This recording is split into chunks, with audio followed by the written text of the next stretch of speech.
अस्सलाम वालेकुम रहमतुल्लाहि व बरकातुहू। Welcome back to chemistry class. हमने कल पढ़ लिया था कि elementary and overall rate constant and its units. Elementary reaction क्या होता है? जिसमें एक स्टेप पे मुश्तमिल रिएक्शन होता है, यानी मैकेनिज़्म भी आप इसका देखेंगे तो एक ही स्टेप मिलेगा आपको, और उसको हम एलिमेंट्री रिएक्शन कहते हैं। और बाज़ क्या होता है जो कि एक से ज़्यादा स्टेप पर मुश्तमिल होता है, जिसको हम क्या कहते हैं जी? कम्प्लेक्स रिएक्शन कहते हैं। ठीक है, it consist of more than one reactions.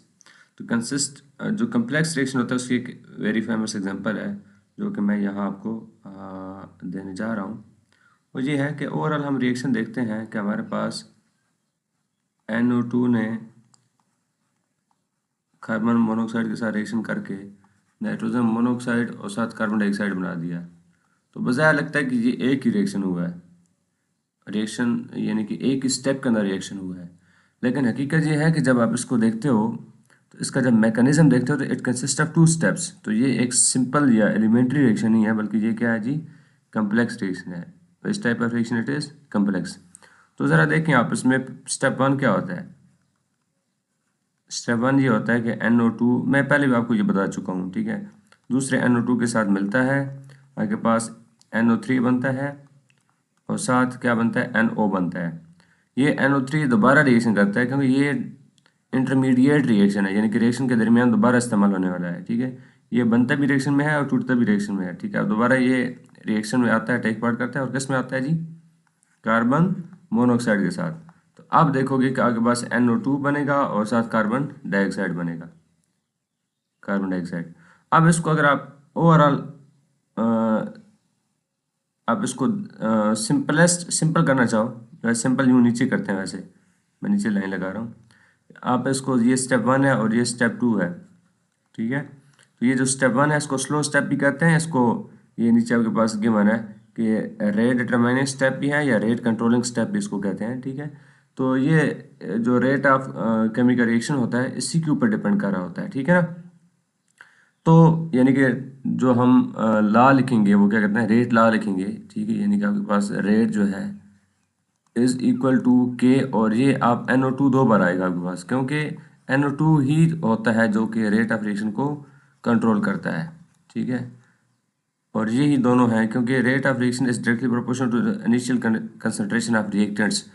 तो इनिशियल कंसंट्रेशन ऑफ रिएक्टेंट्स, चूंकि ये मैकेनिज्म में दो स्टेप पर मुश्तमिल है, तो इसका जो फर्स्ट स्टेप है वही स्लो स्टेप है, और इसी में जो रिएक्टेंट्स मौजूद होंगे यानी NO2 और NO2, ठीक है, ये आपके पास क्या होंगे जी? ये रेट को कंट्रोल करने वाले रिएक्टेंट्स होंगे। ठीक है ना। अब इसको अगर आप सिंपल करना चाहें तो यहाँ आप देखोगे कि आपके पास NO3 जो है इंटरमीडिएट है, ठीक है, वो उसको आप इधर कैंसिल कर लोगे, NO3 NO3 के साथ, और NO2 एक ये वाला NO2 के साथ। तो अगर आप इसको गौर से देखो तो बाकी क्या बचता है? बाकी वही बचता है जो ऊपर आपके पास है। ओवरऑल इक्वेशन यूँ आती है इसकी, यानी कि NO2, चलिए मैं इसको थोड़ा सा एरेज करके आपको दिखाता हूँ।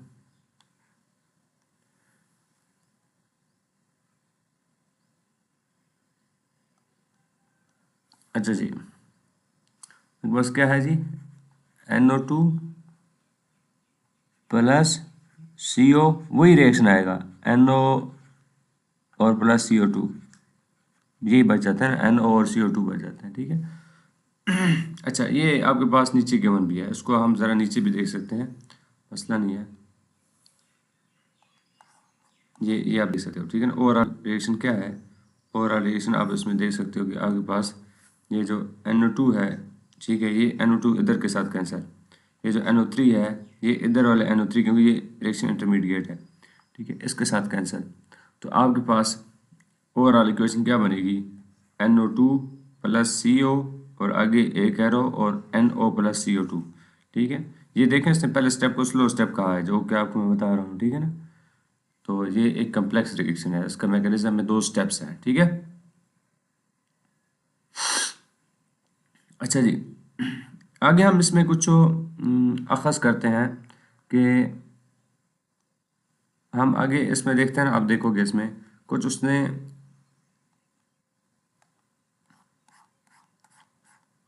जी, उसने क्या, about mechanism provides the basic information, किसके बारे में? ये बताता है कि जो K1 और K2 है, ये दो दो स्टेप पर मुश्तमिल होता है इसमें, ठीक है। रेट कांस्टेंट होता है जो K1 और K2 होता है ना, ये रेट कांस्टेंट होता है जो उसमें गिवन है। और जो NO3 है वो क्या है, रिएक्शन इंटरमीडिएट है, यानी कि रिएक्शन में ही पैदा होता है, रिएक्शन में ही कंज्यूम हो जाता है, रिएक्शन इंटरमीडिएट, यानी कि रिएक्टेंट्स में नहीं था और आखिर में प्रोडक्ट्स में नहीं है, दरमियान में बनता है, दरमियान में ही इस्तेमाल यानी कन्वर्ट हो जाता है, इंटरमीडिएट। और स्टेप 1 को उसने क्या कहा है, स्लो स्टेप है। स्टेप 1 क्या है जी, यानी कि आप इसमें कह सकते हैं K1 और K2 जो है ना, ये रिएक्शन कांस्टेंट है,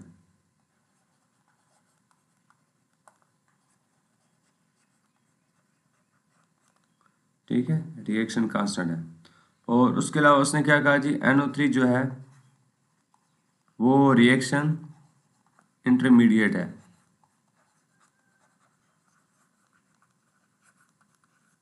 ठीक है। और उसके बाद उसने कहा कि जी फर्स्ट स्टेप जो है वो स्लो स्टेप है, स्टेप 1 जो है ना वो स्लो है, इसको रेट डिटरमाइनिंग स्टेप भी कहते हैं, ठीक है, या रेट कंट्रोलिंग स्टेप भी कह सकते हैं उसको, ठीक है। अच्छा, उसके बाद ये जी रेट डिटरमाइनिंग स्टेप भी हो गया। ये बाई मालिकुलर रिएक्शन है। बाई मालिकुलर क्या है कि इसमें दो जो होते हैं ना वो रिएक्टेंट्स इन्वॉल्व होते हैं, और in rate determining step only NO2 is involve. इन रेट डिटरमाइनिंग स्टेप में आप देखोगे ना तो ओवरऑल मैंने आपको पहले बता दिया है कि आपके पास ओवरऑल रेट किसके ऊपर डिपेंड करता है, रेट इज इक्वल टू, आप इसमें लिखोगे K कांस्टेंट हो गया और NO2 और दूसरा भी NO2, ठीक है। तो NO2 का स्क्वायर भी आप ले सकते हो, ठीक है। ये असल थोड़ी सी मिसिंग आ रही है, ये आप देख लो, ठीक है। तो ये क्या है जी, as for kinetics the second order reaction, ये ऑर्डर ऑफ रिएक्शन क्या है, वन वन ये है और ये वन है, 1 + 1 इज इक्वल टू 2।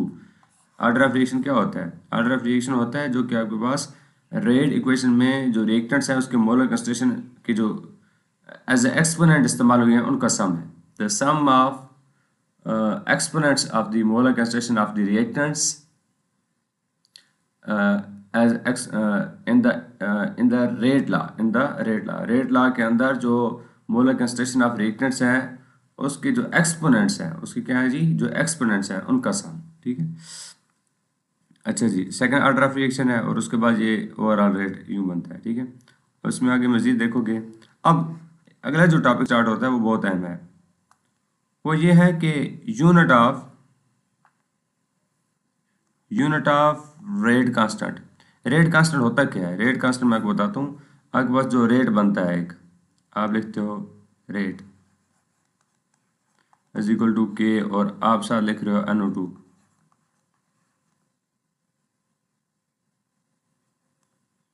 ठीक है।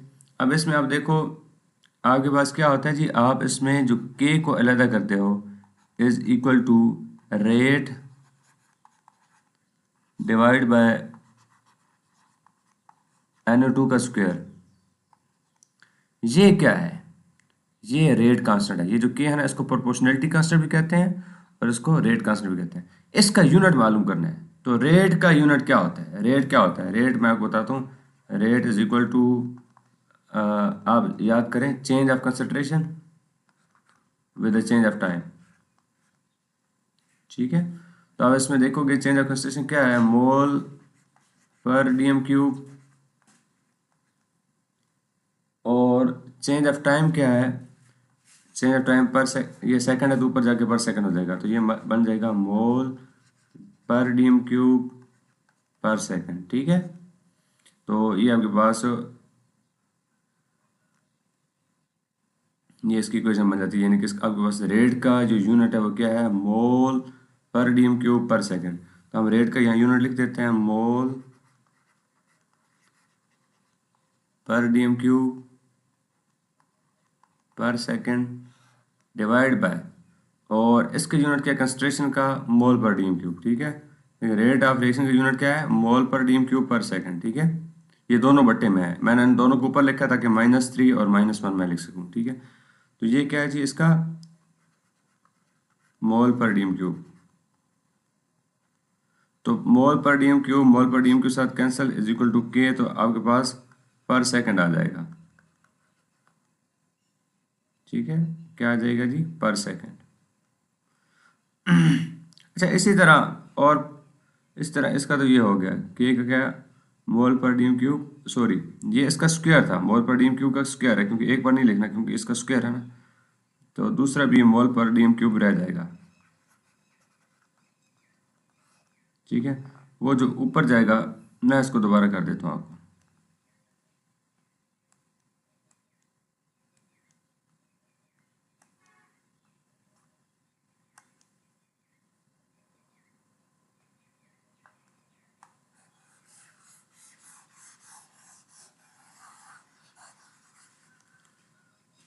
इसमें अब देखें ना क्या है जी, k is equal to rate divide by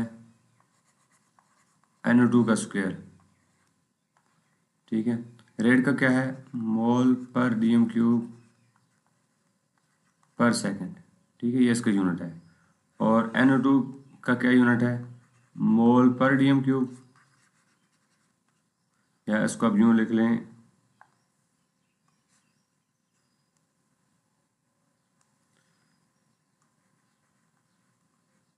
mole पर डीएम क्यूब एक बार, क्यों स्क्वायर है दोबारा मैं लिखूंगा मोल पर डीएम क्यूब दूसरी बार। ठीक है, अब एक मोल पर डीएम क्यूब एक मोल पर डीएम क्यूब के साथ कैंसिल, ये जो मोल पर डीएम क्यूब नीचे है ये बन जाएगा पर मोल, और डीएम क्यूब की जगह पर डीएम क्यूब, पर डीएम क्यूब की जगह सिर्फ डीएम क्यूब आ जाएगा, यानी कि माइनस, पर का मतलब हो जाता है माइनस। ठीक है, तो ये माइनस के बजाय ये सिर्फ प्लस आ जाएगा, क्योंकि ऊपर जाएंगे तो इसकी वैल्यू चेंज हो जाती है। ठीक है, और 7 पर सेकेंड। तो आपको मालूम होना चाहिए कि एक मोल एक डीएम क्यूब के अंदर हो तो उसको हम कहते हैं मोलर सोल्यूशन, एम से। ठीक है, तो ये चूंकि वैल्यू उसकी चेंज हो रही है, मैं आपको बता रहा हूँ दोबारा कि मोल पर डीएम क्यूब का मतलब तो हो गया आपके पास एक मोलर सोल्यूशन, यानी कि आपके पास एक मोल एक डीएम क्यूब के अंदर है तो ये मोलर सोल्यूशन। लेकिन अगर आपके पास इसकी वैल्यू चेंज कर लें, पर मोल हो जाए और डीएम क्यूब की जगह बन जाए डीएम क्यूब प्लस, तो ये बन जाएगा, मोलर तो बनेगा लेकिन -1 के साथ बनेगा। तो यहाँ पे ज़रा देखें, यही वैल्यूज उसकी हैं, पर मोल ये मोलरिटी है। ठीक है, इसको शो करिए, मोलरिटी इज स्पेसिफाइड इन मोल पर डीएम क्यूब वेयर वी में एक्सप्रेस द यूनिट ऑफ के in the more simplified form. के क्या बन जाएगा, पर मोल, और डीएम क्यूब नहीं बल्कि सेकंड बच गया है। ठीक है, क्या बच गया जी, अब आखिर में देखो तो आपके पास सेकंड बच गया इज इक्वल टू के। जी, तो इस तरह आपके पास इसकी कुछ यूनिट्स हैं। आगे एक दो डिफरेंस है आपको बताना चाह, मोलरिटी क्या होती है और मालिक्यूलरिटी क्या होती है। मोलरिटी क्या होती है और मालिक्यूलरिटी क्या होती है। तो मोलरिटी होती है जो कि, सॉरी, मालिक्यूलरिटी क्या होती है और ऑर्डर ऑफ रिएक्शन क्या होता है। अच्छा, मोलरिटी क्या होती है, मोलरिटी तो आपको पहले बता दिया। मोलरिटी मोलरिटी का मतलब होता है एक मोल एक डीएम क्यूब के अंदर। मोलर सोल्यूशन जैसे आप नहीं कहते एक मोलर सोल्यूशन, तो उसको मोलरिटी कहते हैं। अच्छा, उसके बाद आपके पास आ जाता है मालिक्यूलरिटी क्या है और ऑर्डर ऑफ रिएक्शन क्या है, उसको ज़रा हम देख लेते हैं। ऑर्डर ऑफ रिएक्शन तो वो होता है जो कि स्लो स्टेप हो या एक ही इक्वेशन है, तो उसके फर्स्ट स्टेप जो होता है उसमें जो अ, यानी कि रेट लॉ से ऑर्डर ऑफ रिएक्शन को किससे करते हैं जी, रेट लॉ से। ऑर्डर ऑफ रिएक्शन किससे, रेट लॉ से, रेट लॉ से हम निकालते हैं। ठीक है, वो रेट लॉ ये भी हो सकता है कि सिंपल इक्वेशन जो पहली इक्वेशन है उसी में से निकाल लें, या रेट लॉ ये भी हो सकता है कि आपके पास एक दो स्टेप के ऊपर मुश्तमिल हो और जो पहला स्टेप है उसको हम स्लो स्टेप है उसमें से हम रेट लॉ निकाल लें। ठीक है ना, ऑर्डर ऑफ रिएक्शन। लेकिन यानी कि ऑर्डर ऑफ रिएक्शन क्या होता है, एक्सपेरिमेंटल होता है। क्या होता है जी, एक्सपेरिमेंटल होता है। और जो मॉलिक्यूलरिटी होती है वो एक्सपेरिमेंटल नहीं होती। ठीक है, नॉन एक्सपेरिमेंटल होती है। वो सिर्फ बैलेंस केमिकल इक्वेशन में देख लेते हैं।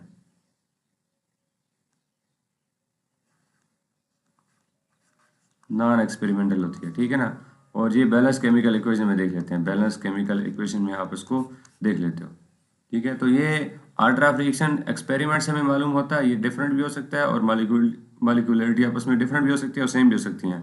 मालिक्यूलरिटी एक्सपेरिमेंटल नहीं होती, वैसे वो पहले इक्वेशन देखी, ठीक है, उसके मैकेनिज्म में जाने की जरूरत नहीं है और उसमें पहले देख लें जिसके इतने ओवरऑल इक्वेशन से। लेकिन ऑर्डर ऑफ रिएक्शन जो होता है उसमें अगर एक स्टेप से ज़्यादा स्टेप पर मुश्तमिल हो तो उसके मैकेनिज्म में जाने की ज़रूरत पड़ती है, और पहले स्टेप में जो होता है उसी में से हम मालिकुलरिटी को, ऑर्डर ऑफ रिएक्शन को फाइंड आउट कर सकते हैं।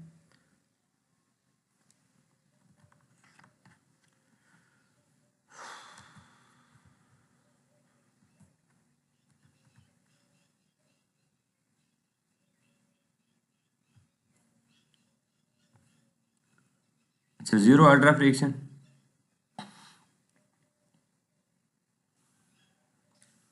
उसका रेट लॉ ये है कि जीरो ऑर्डर ऑफ रिएक्शन में रेट ऑफ रिएक्शन के इक्वल होता है, कांस्टेंट होता है, ठीक है, क्योंकि वो रिएक्टेंट्स के ऊपर कंसंट्रेशन के ऊपर डिपेंड नहीं कर रहा होता है।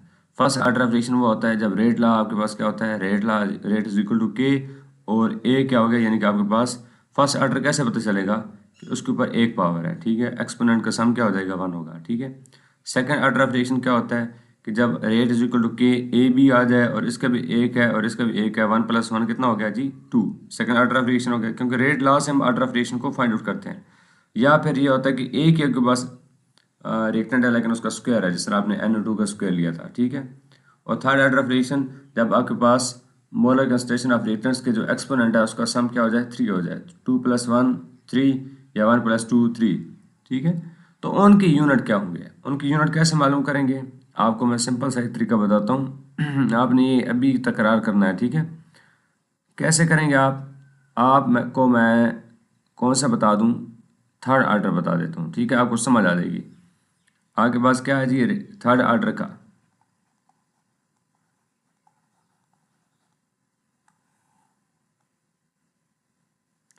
थर्ड ऑर्डर क्या है जिसमें आपके पास रेट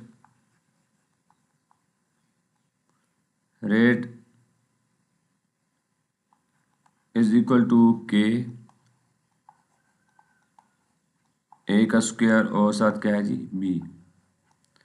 अब आप क्या करोगे, आपने के को एक साइड पे लगाना है और दूसरी साइड पे रेट डिवाइड बाय, आपको ये जो उधर मल्टीप्लाई हो रहे थे इधर डिवाइड हो जाएंगे, ठीक है। अच्छा, अब इसमें क्या है कि इसमें आप देखोगे रेट क्या होता है, इसका यूनिट क्या होता है, मोल पर DM³ पर सेकंड, और इसका यूनिट क्या होता है, मोल पर DM³ का स्क्वायर कर लेते हैं, और इसका क्या है, मोल पर DM³ सिंपल कर लेते हैं, क्योंकि जिस तरह इसका स्क्वायर इस तरह इसका स्क्वायर लेंगे, और ये मोल पर DM³ हो गया। ये मोल पर DM³ इस मोल पर DM³ साथ कैंसल। तो ये मोल पर DM³ को हम क्या कर सकते हैं, पर सेकंड ऊपर तो है, लेकिन मोल पर DM³ को हम क्या कर सकते हैं, मोलरिटी आपने देखा था ना, मोलरिटी क्या होती है, तो मैं लिख रहा हूँ मोलरिटी, मोल्स इन 1 DM³ सॉल्यूशन, यानी कि एक DM³ के अंदर कितने आपके पास मोल्स ऐड हैं, ठीक है, ये मोलर सॉल्यूशन से हम कहते हैं। तो ये मोलरिटी का भी क्या बन जाएगा, स्क्वायर बन जाएगा, लेकिन ऊपर जब जाएगा तो मोलरिटी पर स्क्वायर और पर सेकंड, तो ये इसका किसका यूनिट आ गया जी, के का।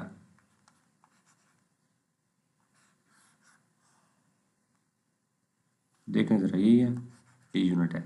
और इसकी एक एग्जांपल क्या है, NO2 और Cl2। जब आप इसको लिखोगे तो रेट आप क्या बनाओगे, रेट इज इक्वल टू के, और यहाँ पे आप लिखोगे NO का स्क्वायर और साथ Cl, ठीक है, Cl2। तो ये 2 + 1 कितना हो जाएगा, 3, ठीक है। ये ऑर्डर फ्रैक्शन क्या है जी, 3 है।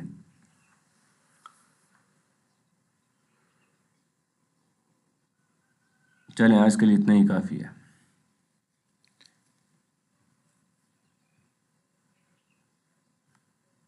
जो आपको पढ़ाया इसका तकरार कीजिएगा, ठीक है, आपके पास ये इसमें MCQs में से आ सकता है, ठीक है ना, ये जो गिवन है, ठीक है, MCQs में या आपसे पूछा जा सकता है कि आप यूनिट ऑफ के मालूम करें for third order of reaction या सेकंड ऑर्डर ऑफ रिएक्शन, उसकी एग्जांपल दें, तो सेकंड ऑर्डर ऑफ रिएक्शन की एक एग्जांपल ये आप दे सकते हैं, फर्स्ट ऑर्डर ऑफ रिएक्शन की एग्जांपल ये दे सकते हैं। देखिए मैंने ये आपको दोबारा पढ़ाया, ठीक है, यहाँ तक हमने दोबारा पहले पढ़ा हुआ।